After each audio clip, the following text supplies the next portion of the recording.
Baik, Sobat Peneliti, selamat bertemu kembali dengan saya, Sihartamun dari NV Consultant. NV Consultant adalah konsultan yang bergerak di bidang pelatihan-pelatihan software untuk penelitian. Selama ini kami sudah berjalan dan sangat banyak teman-teman peneliti mengikuti pelatihan kami. Namun beberapa hari yang lalu saya mendapat beberapa pertanyaan kembali dari para peserta, meminta penjelasan kembali bagaimana membedakan sebuah variabel itu apakah variabel moderating atau intervening. Nah, sehingga video ini saya buat untuk bisa menambah pemahaman teman-teman semuanya. Baik, saudara-saudara, coba kita bahas.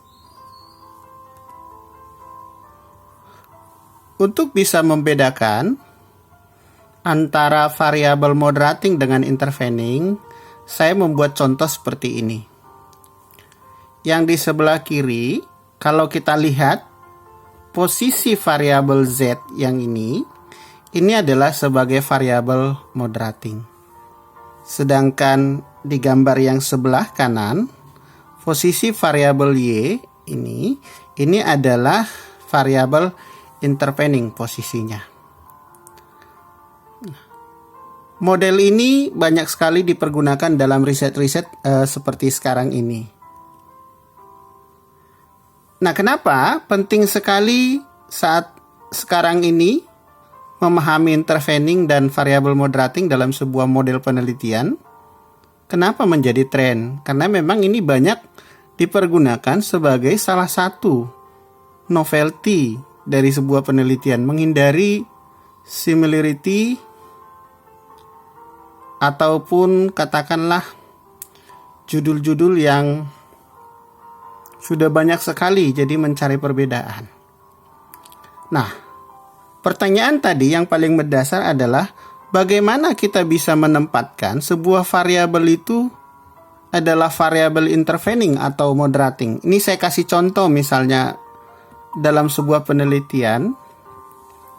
Katakanlah misalnya pada posisi model moderating yang sebelah kiri, ini yang Z misalnya ditempati dengan fasilitas perpustakaan. Jadi judulnya misalnya pengaruh kualitas dosen dan motivasi belajar terhadap prestasi akademik yang dimoderasi oleh fasilitas perpustakaan.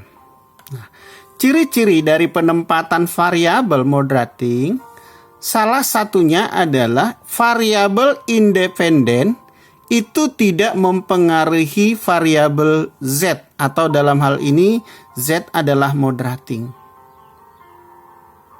Jadi kalau misalnya ada penelitian-penelitian terdahulu memang sudah diuji pengaruh X1, X2 terhadap Z dan itu tidak berpengaruh, berarti ada potensi Z itu adalah variabel moderating. Kalau melihat contoh ini, kita lihat ya, sobat-sobat peneliti. Kualitas dosen X1 tidak akan mempengaruhi fasilitas perpustakaan. Demikian juga motivasi belajar itu tidak mempengaruhi fasilitas perpustakaan. Nah, kalau kemudian ini opsional ya, saudara-saudara peneliti ya. Ada yang membuat pengaruhnya ke variabel Y, ada juga yang tidak. Jadi memang untuk ini ada pembahasan tersendiri nanti, karena variabel moderating itu ada pengujiannya. Apakah dia pure moderator, atau quasi. Kalau quasi itu dia sebagai moderator, dia juga sebagai variabel independen. Atau tidak sama sekali, nanti ini akan kita uji tersendiri. Tapi anggaplah dalam penelitian ini, dalam judul ini, kita juga menarik arah pengaruh dari variabel moderating terhadap variabel Y. Bedakan dengan variabel intervening, sobat peneliti. Ini X1 dan X2. Saya contohkan di sini misalnya pengaruh kualitas produk dan juga customer service terhadap kepuasan pelanggan. Secara logika, pastilah kualitas produk dan juga layanan customer ini berpengaruh terhadap kepuasan pelanggan. Dan secara logika juga, pastilah kepuasan pelanggan mempengaruhi loyalitas pelanggan. Nah, tetapi model ini harus didukung oleh penelitian-penelitian terdahulu. Harus ada review study yang sudah membuktikan bahwa variabel independen ini mempengaruhi variabel intervening dan juga intervening berpengaruh terhadap Y. Nah, jadi salah satu cara untuk membedakan variabel tersebut adalah intervening ataupun moderating adalah dari penjelasan tadi, lihat apakah variabel independennya mempengaruhi Z-nya. Jika mempengaruhi, berarti posisinya adalah ke variabel intervening. Tetapi kalau variabel independen tidak mempengaruhi variabel Z-nya, maka itu cenderung digunakan sebagai variabel moderating. Itu yang pertama, bagian penting yang harus kita pahami. Nah, sekarang satu persatu kita lihat. Untuk variabel moderating, bagaimana research question-nya dan juga bagaimana hipotesisnya. Ini penting supaya bisa dipahami perbedaannya dengan variabel intervening. Masih menggunakan contoh yang tadi, di mana X1-nya adalah kualitas dosen, X2 motivasi belajar, kemudian moderatingnya adalah fasilitas perpustakaan, dan variabel Y-nya adalah prestasi akademik. Pertama, ada dua pilihan di sini. Yang saya bold adalah pilihan pertama, kemudian yang tidak saya bold adalah pilihan kedua. Dari research question yang pertama tadi, X1 terhadap Y. Kita bisa menggunakan pertanyaan research question yang pertama, apakah X1 berpengaruh terhadap Y? Kalau ini kita pilih, berarti pertanyaan kita itu terbuka. Research question kita itu terbuka. Artinya apa? Kalau nanti terbukti berpengaruh, baik itu pengaruh positif maupun pengaruh negatif, maka hipotesis harus diterima. Bedakan dengan yang kedua. Ya, apakah X1 berpengaruh positif? Ini dipilih, atau mungkin opsi lainnya adalah berpengaruh negatif terhadap Y. Ini juga bisa. Nah, biasanya kalau menggunakan cara yang kedua, yaitu apakah X1 berpengaruh positif atau negatif terhadap Y, biasanya memang kalau preview studinya sudah mayoritas menjelaskan misalnya, kalau pengaruhnya sudah positif, maka bisa kita buat hipotesisnya pengaruhnya positif. Tapi kalau teman-teman peneliti baru meneliti topik itu, preview studinya belum ada, belum banyak, mungkin cenderung saya rekomendasikan Anda membuat research question yang pertama saja. Jadi, selain preview studinya mungkin belum kuat, ya mungkin secara logika mungkin pengaruhnya juga masih bisa terbuka. Yang kedua juga begitu. Arah pengaruh X2 terhadap Y. Ini juga saya bold yang pertama, berarti ini adalah dua arah, two tilt. Sedangkan yang di bawahnya adalah one tilt, yaitu pengaruh yang dua arah. Pengaruh yang satu arah. Ya. Nah, ini juga sama penjelasannya dengan yang tadi. Kalau kita menggunakan cara yang kedua ini berarti bahwa preview studinya sudah dominan, mungkin positif atau negatif. Sehingga research question-nya bisa kita pastikan menguji apakah X2 berpengaruh positif terhadap Y. Kemudian yang ketiga, yang Z ini opsional ya. Kalau memang kita menempatkan dia, kalau model seperti ini, berarti saya sudah menguji sebelumnya bahwa Z sifatnya adalah kuasi. Jadi kalau kuasi moderasi itu artinya dia berfungsi sebagai variabel independen juga, kemudian juga berfungsi sebagai variabel moderating. Nah, kalau dia ditempatkan sebagai variabel moderating, berarti sama. Kita uji juga pengaruhnya bisa terbuka, apakah berpengaruh positif atau negatif, Atau kita sudah menempatkan pengaruhnya searah, pengaruh yang positif atau negatif. Itu dia. Nah, kemudian pertanyaan yang ketiga, research question yang ketiga, ini juga ada dua model. Apakah Z memoderasi pengaruh dari X1 terhadap Y? Ya, kalau ditanya seperti ini, saudara-saudara, nanti kalau terbukti memoderasi, mau memoderasi secara positif atau negatif, berarti hipotesis wajib diterima. Kecuali kalau kita sudah men-state seperti yang di bawahnya. Apakah Z mampu memperkuat? Nah, ini kalau nanti hasil pengolahan datanya, beta yang dihasilkan positif, maka itu disebut memperkuat. Namun kalau misalnya hasil dari pengujiannya bahwa keberadaan moderasi itu justru hasilnya negatif betanya, berarti itu memperlemah pengaruh dari X1 terhadap Y.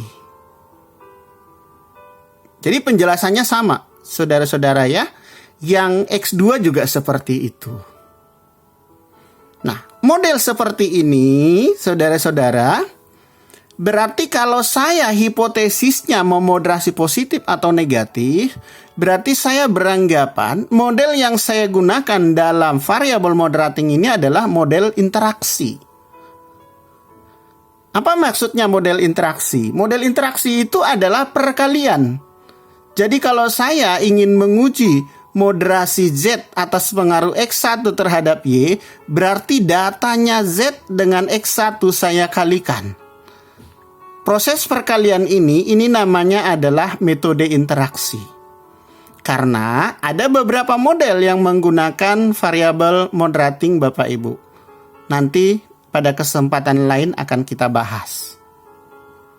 Nah, kalau model seperti ini adalah model interaksi. Nah, kalau research questionnya juga sudah terbagi dua seperti ini, ada pilihannya yang pertama atau yang kedua, hipotesis juga demikian. Nah, tentu kan antara research question dengan hipotesis itu harus konsisten Bapak Ibu ya. Jadi kalau research questionnya ada 5, ya hipotesis juga 5. Saya kira sudah paham mengenai ini ya. Kita lanjutkan yang berikutnya. Lalu persamaannya bagaimana? Ya, kita lihat di sini variabel Y sama dengan alpha plus beta 1 X1, yaitu ini.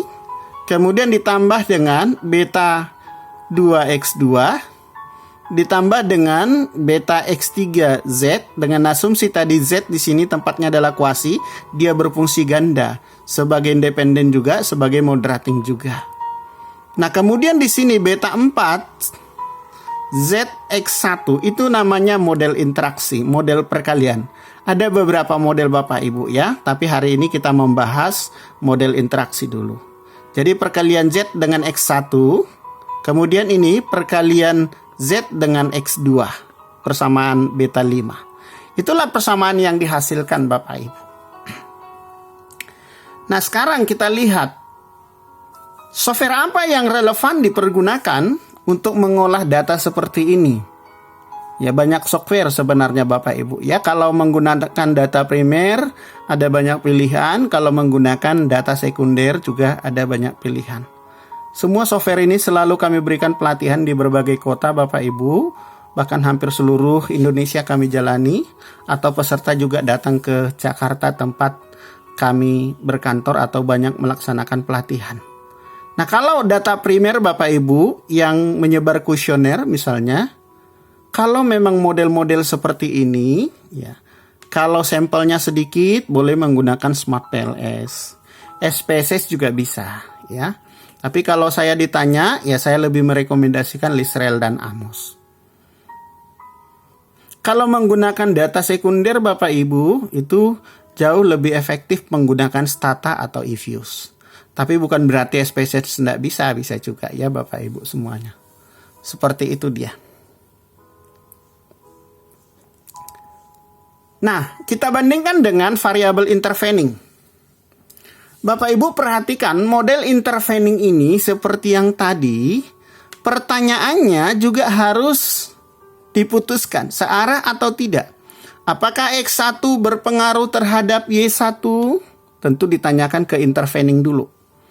Apakah X2 juga berpengaruh terhadap Y1? Jadi ke intervening dulu semuanya. Kemudian apakah X1 berpengaruh terhadap Y2? Apakah X2 berpengaruh terhadap Y2? Terakhir, apakah Y1 berpengaruh terhadap Y2, intervening ke dependen?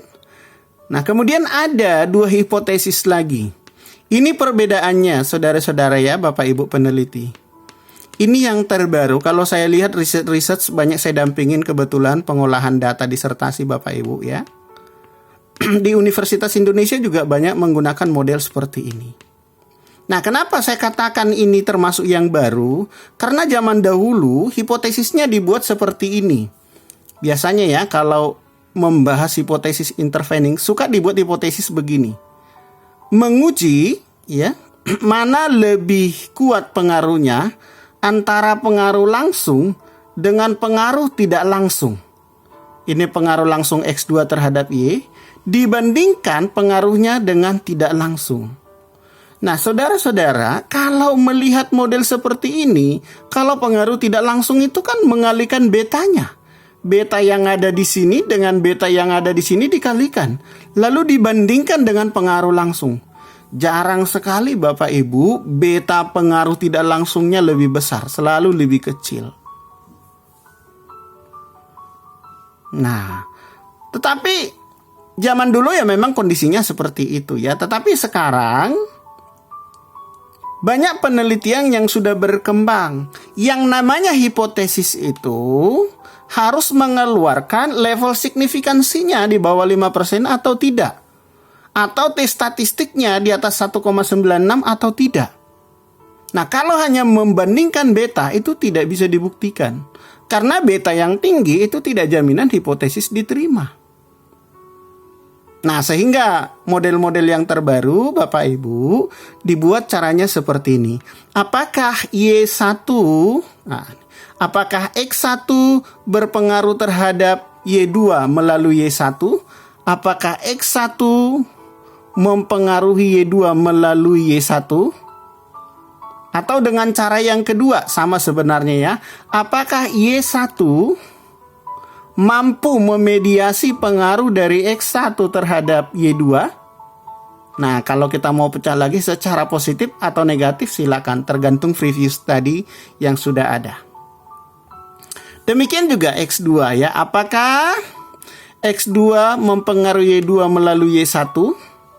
Atau pilihan yang lain, apakah Y1 mampu memediasi? Memediasi ya saudara-saudara, memediasi nggak sama dengan memoderasi. Mediasi itu sama dengan intervening. Ya, jadi apakah Y1 mampu memediasi pengaruh X2 terhadap Y2 baik secara positif atau negatif? Kalau mau dipanjangin silakan, tergantung review studinya. Nah, kalau kita buat dengan model hipotesis seperti ini, membuktikannya Bapak Ibu tidak dengan cara mengalihkan betanya. Nah, tetapi software sudah mengeluarkan langsung level of signifikansinya. Dan juga nilai T statistiknya. Ini saya katakan tadi mayoritas disertasi di UI seperti itu yang terbaru. Jadi tidak lagi menggunakan cara yang lama. Nah, bentuk persamaannya dibuat seperti ini. Persamaan pertama terhadap intervening. Ya, jadi X1 dan X2 terhadap Y1 ini persamaannya. Kemudian persamaan yang kedua yang ini. Jadi pengaruh dari Y1, X1 dan X2 terhadap Y2. Nah, sedangkan persamaan yang ketiga ini hanya diturunkan, cuman betanya diganti. Itu model-model yang sekarang ya, saudara-saudara Bapak Ibu. Semuanya. Nah, melalui penjelasan ini bisa kita pahami bahwa perbedaan riset intervening zaman dulu dengan sekarang adalah posisi pembuktian hipotesis intervening atau hipotesis mediasi. Itu yang membedakannya dengan yang sebelumnya. Nah, kalau saya ditanya Bapak Ibu, software apa yang paling bagus digunakan sama seperti yang tadi? Ya, kalau dia data primer, ini kan sudah bentuknya, apalagi menggunakan data primer, berarti di sini ada indikatornya. Ya, kalau datanya banyak, saya lebih merekomendasikan menggunakan Lisrel dan Amos. Ya, di perguruan tinggi negeri juga rata-rata menggunakan Lisrel dan Amos, Bapak Ibu. Nah, kemudian kalau menggunakan data sekunder, saya lebih merekomendasikan Stata. Ya, untuk riset-riset yang menggunakan data sekunder, data keuangan itu menggunakan Stata. Nah, dengan Stata, Bapak Ibu, kita bisa melihat tingkat signifikansinya dan juga nilai tes statistiknya dari pengaruh tidak langsungnya itu keluar. Jadi saya sama seperti disertasi saya dulu, Bapak Ibu. Jadi indirect effect dan direct effect-nya itu menghasilkan level signifikansi dan juga menghasilkan nilai tes statistiknya di atas 1,96 atau tidak. Nah, itu yang membedakannya dengan riset-riset terdahulu, Bapak Ibu. Nah, seperti itu penjelasan saya untuk saat ini, Bapak Ibu. Bapak Ibu, bila ada yang kurang jelas boleh tulis di komen, atau Bapak Ibu mungkin ada request hal-hal yang mungkin ingin saya jelaskan melalui video selanjutnya. Silakan komen di bawah, Bapak Ibu, supaya saya bisa mempersiapkan video selanjutnya. Terima kasih Bapak Ibu, ini yang bisa saya sampaikan hari ini. Semoga kita sehat dan selalu semangat. Dan jangan lupa Bapak Ibu like, comment, share, dan juga subscribe channel YouTube ini. Sampai jumpa.